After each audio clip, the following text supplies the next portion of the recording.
Kodak'ның Xitaydan kechirim so'rashi Xitoyning xo'rikini o'stirdi. Fox xabarlar to'rining 2 sentabrdagi xabarda ko'rsatilishicha, Kodak şirketining Xitoydan kechirim so'rashi va uning Sharqiy Turkistondagi vaziyatni ko'rsatib beradigan Instagram yozmasini o'chirib etishi Amerika Kengash palata a'zosi Rex Scottni qattiq andishiga solgan. Rex Scottning qarashicha, Xitoy Kommunistik partiyasi Sharqiy Turkistonda irqiy qirg'inchilik elib berayotgan bir mezgilda Xitoydan kechirim so'rash Xitoyning kishilik huquq dafsandichiligini jazmlashtirganlik va kuchlantirganlik bo'ladi ekan. Sekot yana bu voqea to'g'risida Kodak shirkatining bosh ijroiya amaldoriga xat yozgan bo'lib, u xatida Kodak shirkatining bu qilmishi Xitoy Kommunistik partiyasining Sharqiy Turkistondagi Uyg'ur va boshqa oz sonliq millatlarga qaratgan kishilik huquq dafsandichiligini davomlashtirishga yo'l ochib beradiganligini tilga olgan. Padişalar iştini ve kişilik hukuk krizisi. Amerika'da çıkıdığan Fox xabarlar to'ri 3 sentabr siz yaqtırdıgan padişalar iştini qanda qilib kişilik hukuk krizisiga has qo'shidi sarlaviylik maqola e'lon qilgan bo'lib, maqolada avtor Xitoyning boshqa nurg'un davlatlar uchun kiyim-kechak import qiladigan eng cho'ng davlat ekanligini, 2002 yildan 2020 yilgacha Xitoy Amerika uchun eng cho'ng kiyim-kechak manbasi bo'lib kelganligini o'tirg'i qo'ygan. Dunyo miqyosidagi kiyim-kechak ehtiyojini qondirish uchun nurg'un davlatlar Xitoydan iborat bu yakki manbaga haddidan ziyoda tayanganlikdan Xitoyda zo'r darajada axloq masalasi ko'rilgan. 2017 yildan boshlab Xitoy Kommunistik partiyasi Sharqiy Turkistonda keng ko'lamlik jazo lagerlari ta'sis qilib, lagerga qamalgan begunoh Uyg'urlarni qul ishchi o'rnida ishlatgan. Xitoy yana dunyodagi eng cho'ng jip import qiladigan davlat bo'lib, bu paxta jiplar Zara'ning yozliq kiyimlari, Gap'ning maykasi, Yaponiyadagi barcha setish shirkati Moji'ning doppa, paypoq va padişalar ishtinining xom ashyosi hisoblanadi ekan.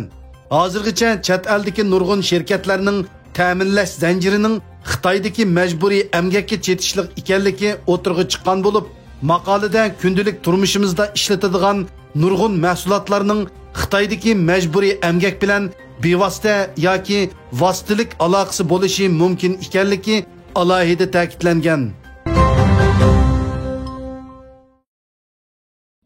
Xitoy xalqarodagi qarshilikning kuchayishiga qaramasdan qishliq olimpikga tayyorlik qilishni davomlashtirdi.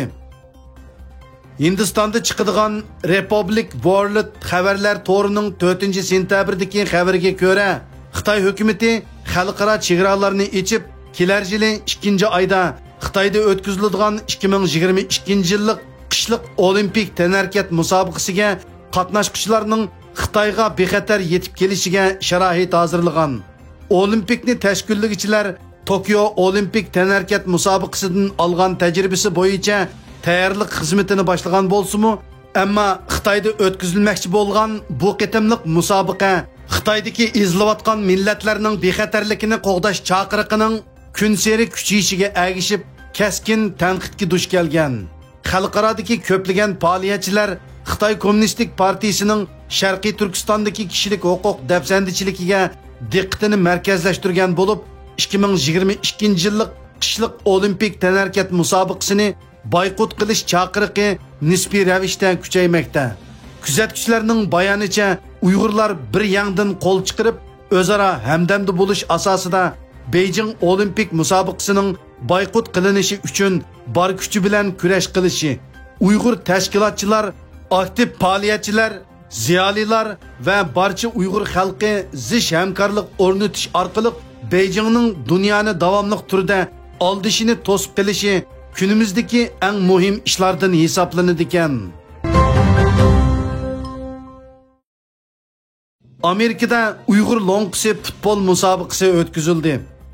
İjtimoiy to'r taratqusi Tarim Supisining The Tarim Network Instagram sahifasidagi uchurlarga asoslanganda 2021 yillik Uyg'ur Amerika longqisi futbol musobaqasi 2021 yili 9 oyning 2 kunidan 6 kunigacha Washington rayonluq Uyg'ur futbol birlashmasining, ya'ni Football Association of DMV Uyg'ur sahibxonligida Virginia shtatining Leesburg, Virginia shahrida o'tkazilgan. Bu yillik Uyg'ur Amerika lo'nqisiga qatnashadigan komandalar tovandikicha. 1. Uyg'ur birlashma komandasi.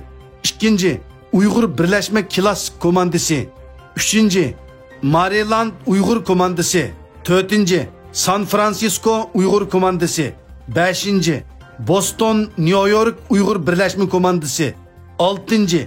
Izchilar komandasi. Hal qilg'ish musobaqada Virginia shtatidagi Uyg'ur United komandasi chempionlikka erishgan. Amerika Uyg'ur lo'nqisi futbol musobaqasi 2015-yili tunji qatim Amerikaning Virginia shtatida boshlangan bo'lib, musobaqa Los Angeles, Toronto va Bostondan kelgan komandalar bilan boshlangan ekan. İlgilenishicha 2019-yili Amerika, Kanada, Norvegiya, Shvetsiya, Gollandiya, Germaniya, Belgiya, Fransiya va Avstraliyadagi Uyg'ur futbol komandalari birlashib Sharqiy Turkiston futbol jamiyatini qurib chiqqan ekan.